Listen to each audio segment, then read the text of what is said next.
Nesta semana, as atenções estão voltadas para a Câmara dos Deputados, onde a Comissão de Constituição e Justiça daquela casa debate o acolhimento ou não da denúncia do Procurador-Geral da República contra o presidente Michel Temer. É um fato inusitado, histórico e lamentável. Pela primeira vez, um presidente da República, no exercício do seu mandato, é denunciado pelo Procurador-Geral da República por crimes de corrupção. Certamente, um momento traumático da vida pública brasileira, na esteira dessa tragédia política nacional que começou há algum tempo e certamente não terminará nos próximos dias. A crise avança. É possível até que o presidente Temer consiga preservar o seu mandato neste primeiro momento em razão desta denúncia primeira. Mas será que terá forças para suportar novas denúncias do Procurador-Geral da República? Ou será que terá força para suportar a eventual delação anunciada do senhor Eduardo Cunha, que, segundo o noticiário, atingiria especialmente o presidente da República e os ministros mais próximos dele, além de cerca de 50 deputados federais e alguns senadores? Será que terá forças para suportar a delação do doleiro envolvido nos últimos anos com o PMDB, o senhor Funaro? Ou, como disse a senadora Ana Amélia, a delação anunciada também do ministro Palocci? Certamente, mais combustível nesse incêndio da política nacional. E o que é mais triste e lastimável, não há solução urgente. Porque a substituição do presidente da República não é solução, já que muda apenas o nome da crise. A crise que hoje se chama Temer passa a se chamar Maia, mas o Brasil continua em crise. Há aqueles que apregoam a antecipação das eleições, mas para quem olha o calendário e a Constituição, a conclusão é que isto é impossível. Esse processo, que começa hoje com a leitura do voto do relator, prossegue pelo menos por mais 120 dias até a sua conclusão, para uma eventual vacância do cargo que possibilitaria a substituição do atual presidente.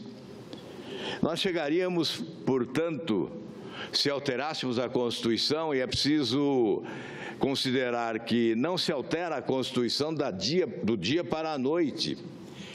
Muitas vezes demoramos anos para a aprovação de uma proposta de emenda constitucional, e eu cito como exemplo aquela que acaba com o foro privilegiado, de nossa autoria, apresentada em 2013 e votada recentemente aqui no Senado, encontra-se na Câmara dos Deputados aguardando deliberação.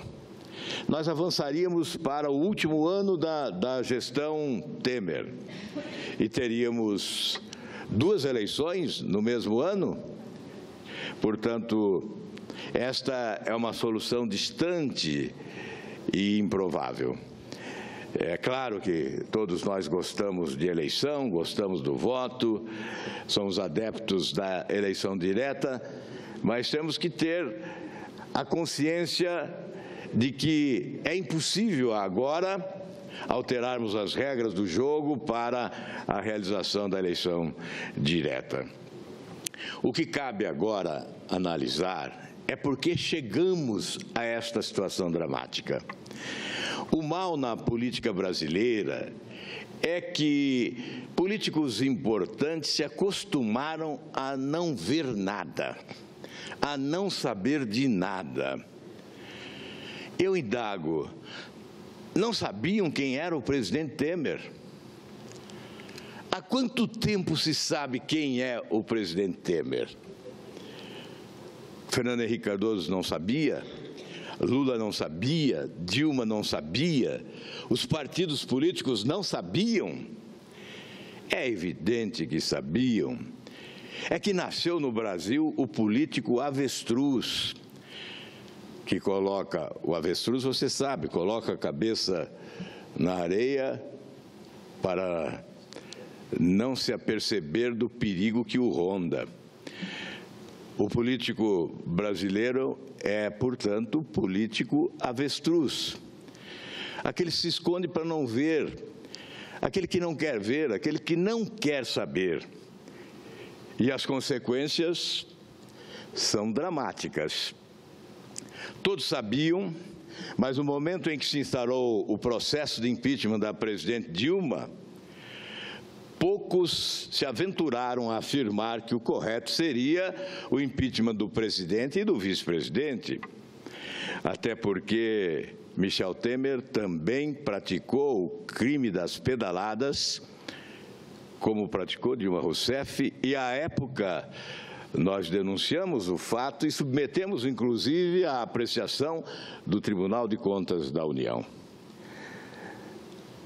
Porque não se instaurou procedimentos para o impeachment também do vice-presidente da República. À época, sim, teríamos eleições diretas.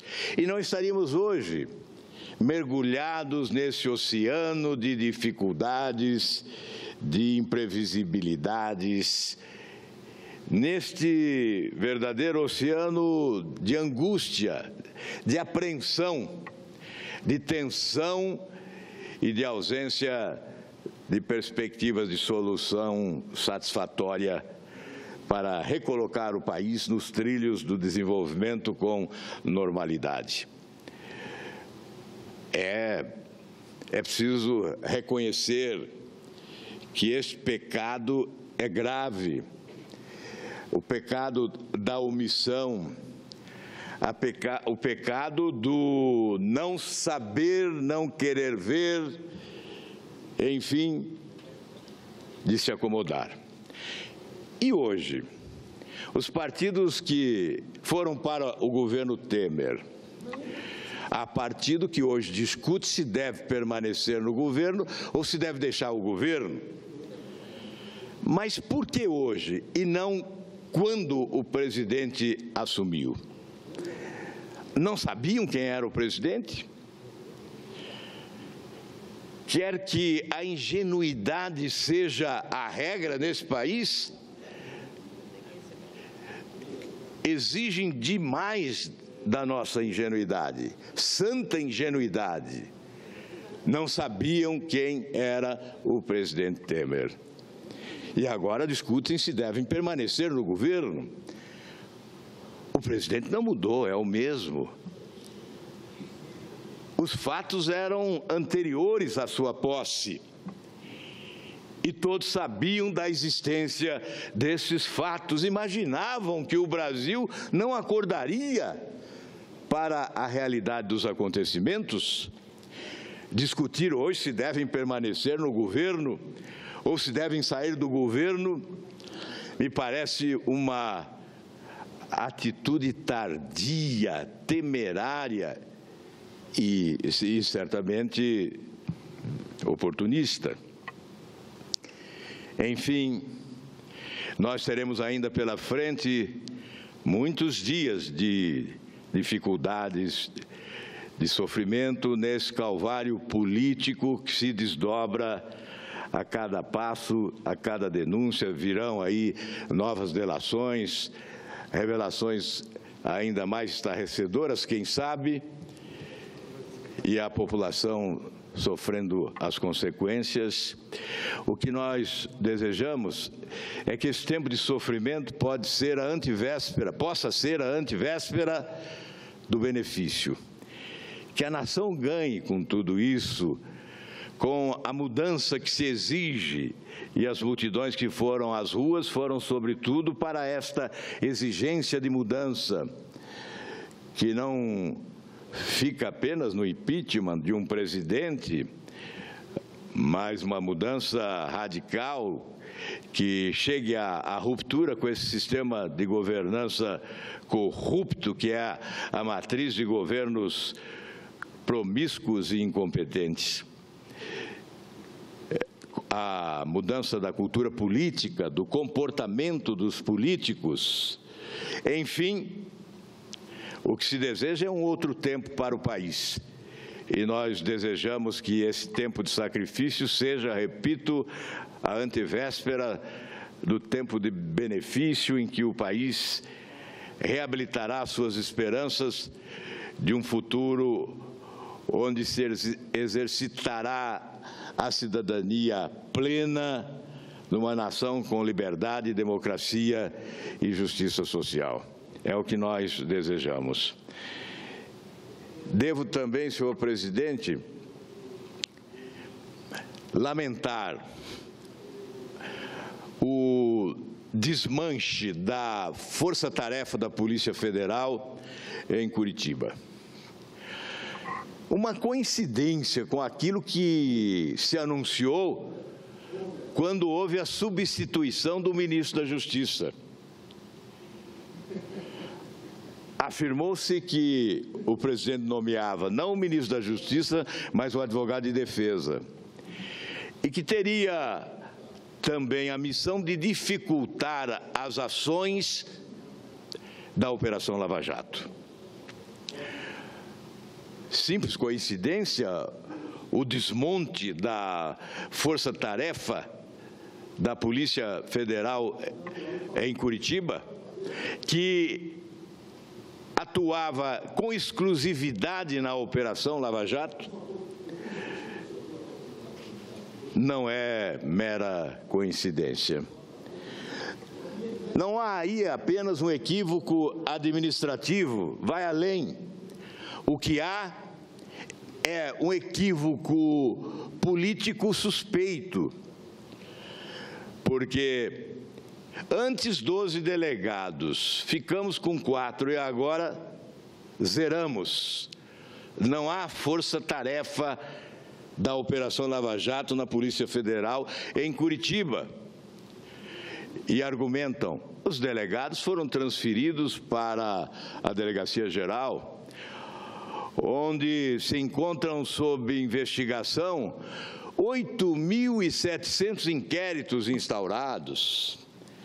É evidente que perde-se o foco, não haverá exclusividade em operações dessa dimensão, importância e notoriedade. É evidente que se recomenda a exclusividade. E as demandas não se esgotaram, ao contrário, ao que tudo indica, elas crescem. E há representantes do Ministério Público que alegam as demandas exigiriam, sim, a existência da Força-Tarefa da Polícia Federal para esta ação de interação com o Ministério Público Federal na busca do melhor resultado das investigações em curso. Se há delações ainda não investigadas, e são muitas, Odebrecht, JBS, etc., e as que são anunciadas, como a de Eduardo Cunha, Funaro, Palocci, certamente a demanda cresce e não é reduzida. Não há como não afirmar que há, aí sim, uma predisposição de fulminar a Operação Lava Jato. Mas ela é tão consistente e de robustez inigualável, apoio popular em comum, que certamente prosseguirá para superar todos esses obstáculos à sua frente colocados pelas autoridades temerosas de que as investigações possam alcançá-las.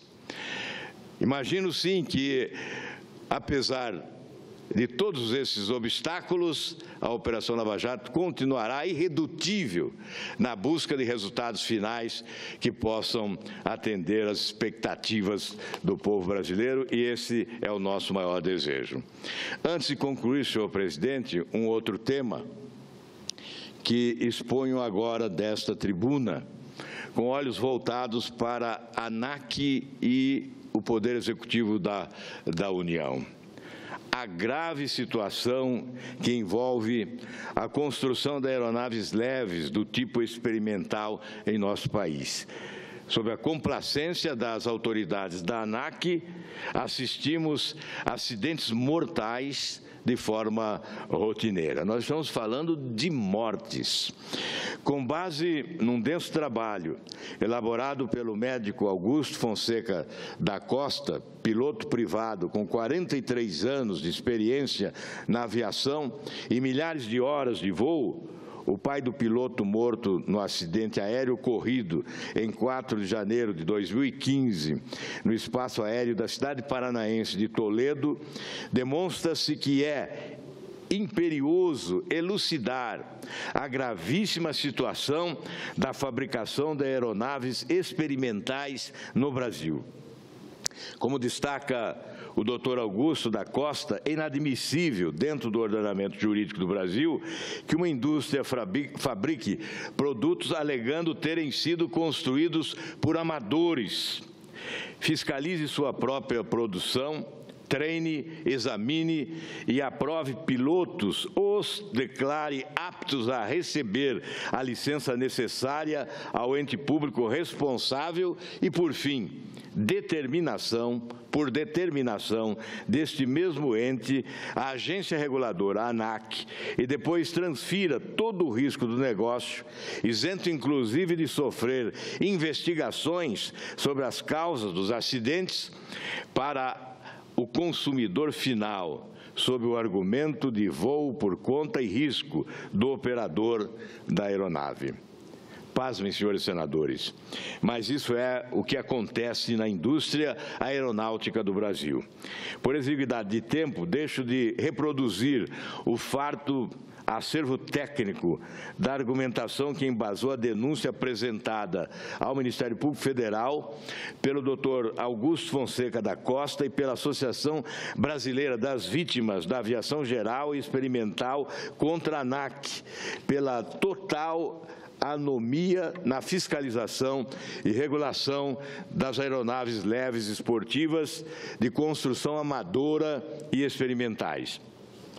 Registro algumas passagens do itinerário que envolveu o trágico acidente que vitimou o jovem piloto Vitor Augusto da Costa, de 19 anos, falecido na queda de uma aeronave experimental na cidade de Toledo em 2015.